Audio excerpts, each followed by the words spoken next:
So before we learn how to use a thread to update all of these driveways in one go, we're just going to build a surface model which combines this grading string with our road. And this is using something called Model Builder.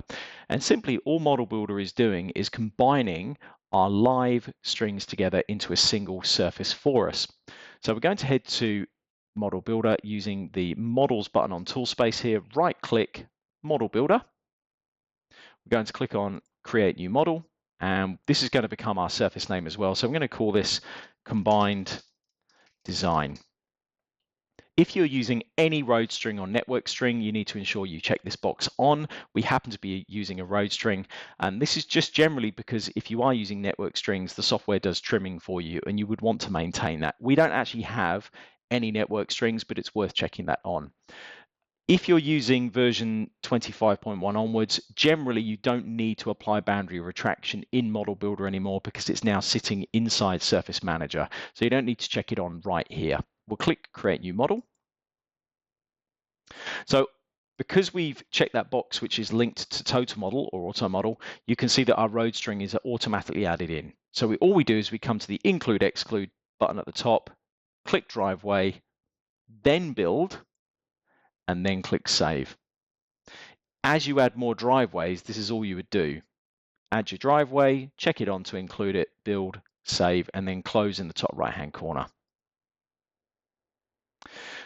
Toggle display will automatically display for you on screen. So all you need to do is to check on, just so you can validate what's happening. Check on the mesh, maybe turn off the contours for your road model here because that's now part of it, and you can click OK. Now, on the face of it, there may be some excess triangulation. What we might do is just go and quickly have a look at this inside Model Viewer to get some perspective on this. So I'm going to click Model Viewer from the bottom right-hand corner. And once Model Viewer is fired up, we'll then head to Toggle Display in the top left-hand corner.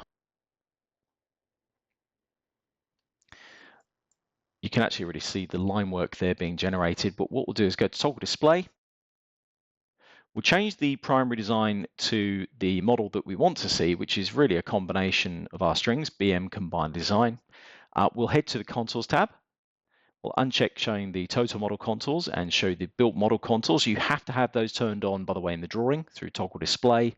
And we'll go to Object Display and get it to show us the line work for our string design as well. So we'll click OK. So this is how it looks. And you can see there that we've got this tie-in. We've got quite a steep incline here to the garage level, but that's the design requirements that we're after. Now, let's look at how we can tidy this up and actually how you can use a few tips and tricks within Surface Manager to improve the surface definition. So I'm going to close Model Viewer and just head to Surface Manager. By right-clicking on CSD Surfaces, Surface Manager. The surface we're interested in reviewing is our built model combined design. You can append to this model 3D faces, CAD points. So if you had a low point here you wanted to include, you could simply type point, click, and that CAD point, depending on what layer it's on, can be added to create a low point or even a high point on your live built model that you've created. Have a look at the Model Builder webinar. We'll put a link for it in the comment section. So if you do want to learn more about how to use Model Builder and how you can incorporate CAD objects, even 3D polylines into this live surface model, you can watch that resource. Now, in respect of the excess triangulation, there's a few ways you can do it. You can either go to boundaries. We mentioned boundary retraction being available when you built a Model Builder model. You can also turn it on and off here. So I'm going to apply boundary retraction and look for triangles that are really exceeding a length of, say, well, let's say 7 meters. We'll click Build. If we go a bit too far, which you can see we have done here, we would obviously come in and revise that number. So I might make that number 10. Build. And that'll do a pretty good job of cleaning up triangles. And the way that it works is that it goes from the outside of your model and works inwards to get rid of them rather than working on just a simple maximum triangle length.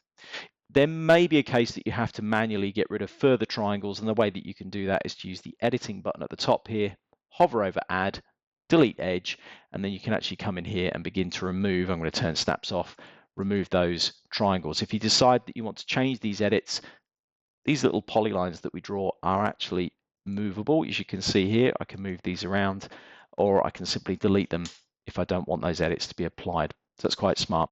Now we're going to look at how we can automate the entire process of the road design changing, the driveways updating, and this surface model being updated and then being sent to Civil 3D as a Civil 3D surface.